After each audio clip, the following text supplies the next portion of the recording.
17 বছরের প্রতীক্ষার আজকে অবসান হতে যাচ্ছে। বাংলাদেশ জাতীয়তাবাদী দলের ভারপ্রাপ্ত চেয়ারম্যান মহোদয় তিনি কিছুক্ষণের মধ্যেই সিলেট বিমানবন্দরে অবতরণ করবেন আমরা আশা করছি। আপনারা এর মধ্যেই আমরা কিছু ফিড আপনাদের দিয়েছি।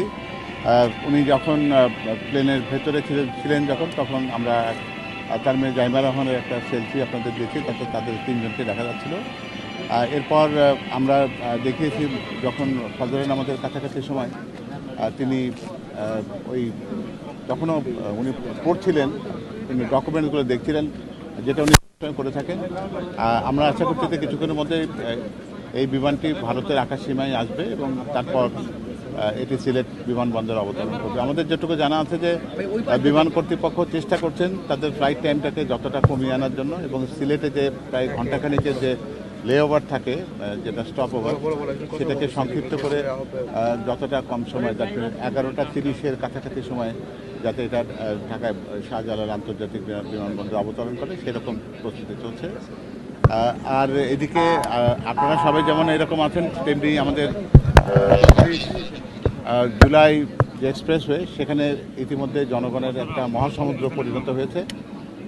ক্রমাগতভাবে দেশের বিভিন্ন প্রান্ত থেকে যারা আসছেন তারা আশা করছি আমরা যে ওই এক্সপ্রেসওয়ের অধিকাংশ জায়গা পূর্ণ হয়ে যাবে, এবং তারপর এখান থেকে এখানে যে আনুষ্ঠানিকতা সেটা খুবই সংক্ষিপ্ত।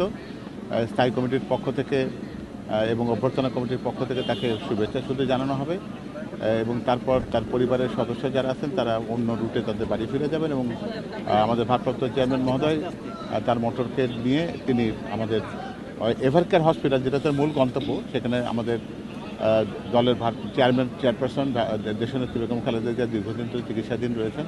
তিনি তার মার শয্যা পাশে যেতে চান, সেটা তার অগ্রাধিকার।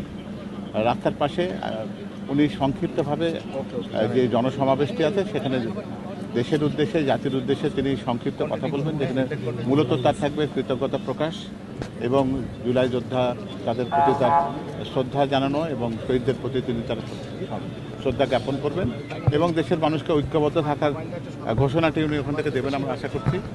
কারণ আমরা জানি যে এই মুহূর্তে ঐক্যবদ্ধ বাংলাদেশ দরকার খুব বেশি, এবং আমরা আশা করছি যে আগামী একটা সুষ্ঠু নির্বাচন, সেটা আমাদের প্রত্যেকের প্রত্যাশা, সে কথাগুলোই উনি বলবেন। আমরা এটাকে রাজস্বিক প্রত্যাবর্তন কখনোই বলতে চাই না, এটি বলি যে ঘরের ছেলের ঘরে ফেরা।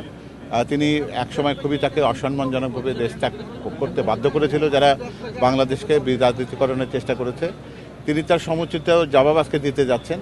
দেশের মানুষের ভালোবাসা শিখতে হয়ে তার এই প্রত্যাবর্তনটাকে আমরা অন্তত বলতে পারি যে আমাদের অন্তরের মানুষের, আমাদের মনের মানুষের, আমাদের আত্মার আত্মীয় দেশে ফেরা।